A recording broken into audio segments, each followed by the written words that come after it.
Good morning, family. Welcome to another episode of Thank God It's Monday.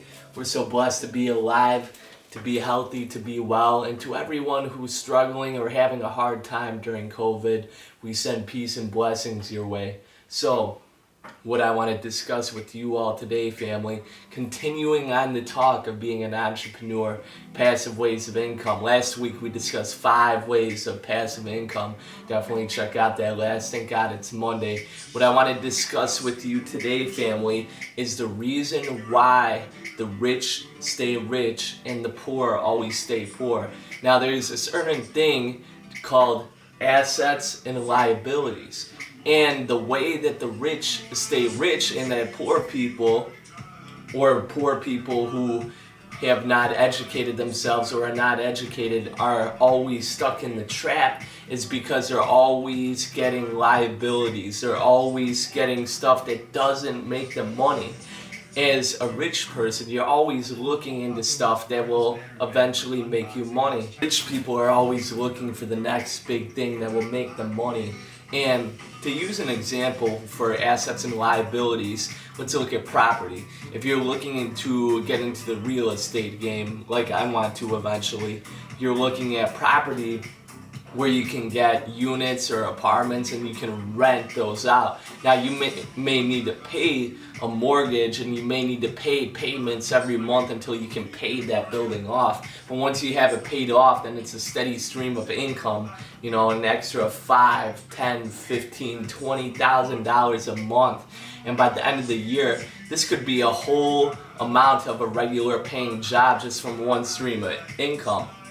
And the rich people realize that these are assets, where instead of investing in an apartment, instead of investing that money into an actual building, poor people are going out and buying TVs, Xboxes, new whips, new chains, new shoes. All this stuff is flashy, it's cool, it's fun, but it doesn't make you money. So unless you can actually control your habits, unless you can actually see what's going to make you money and what's not going to make you money down the road, you will always stay poor, because you guys are making this money. You're going to jobs you don't like, making just enough to get by, just to sustain your life of buying all this stuff that doesn't even matter in the first place. It just doesn't make sense. And this is a very big topic discussed in the book, one of my favorite books, Rich Dad, Poor Dad. Be sure to check it out. The whole book is centered around this idea of assets versus liabilities. Now, some examples of assets and liabilities. So I run a media company and I run a barber shop. When I buy clippers, when I buy gear, when I buy different things, it may cost a lot. Say a pair of clippers, $200. That's comparable to some expensive shoes. Some of these Jordans or whatever, $200. It's a lot of money. But I know that $200, when I buy that pair of clippers, it's going to reinvest, and I might make that money back in 3 days, 2 days, 1 day with the amount of haircuts I get during regular times. So it's not really a liability if I'm making 10, 15, 20-fold that amount of money and I'm just reusing. The same thing with my car. Now, some people, they get a car, they're like, I just want to roll around and I just want to be cool, look cool to my friends, to my family, and look rich. You're playing a character. But when I got a car, I got an older car, a used car, but still a very good car, very good mileage.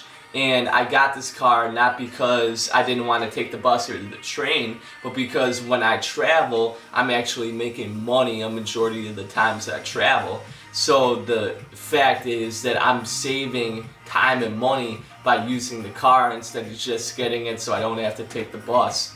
Another asset is my photography gear, my camera that I'm using. What I'm using to film this video right now, the Sony a6300, is worth $1,500 worth of gear. I got a Sigma lens, a Sony camera, and that's a lot of money, and I keep building and it's going to cost more and more money.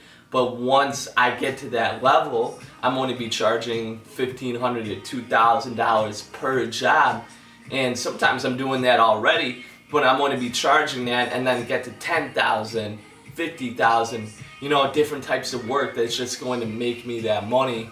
And it's going to be a full income stream, and it's an asset more than a liability. It's actually building on my wealth. If it's not building on your wealth, then it's a liability, and you got to really discuss with yourself, is this something I need or is this something I don't need? Now, I'm not saying, family, that you don't need to have every object you own make you money. That's not what I'm saying. What I'm saying is be smart about it. You want more assets than liabilities. If you have more shoes than you have gear and equipment that's making you money, if you have more TVs, more video games, then you're always going to be poor. That's just how it's going to be. It's not an emotional statement. It's not me trying to be bogus to you all. It's just a logical fact. If you add the two equations together, it's going to equal poor. So family, really discuss with yourself. If you really want to be rich, figure out what you want to do, figure out what you love doing, and figure out how to build those assets. This is your boy Nicodemus, the truth. Thank God it's Monday. We're blessed to be alive. As we always say, family, stay healthy, stay well. Peace. Yeah.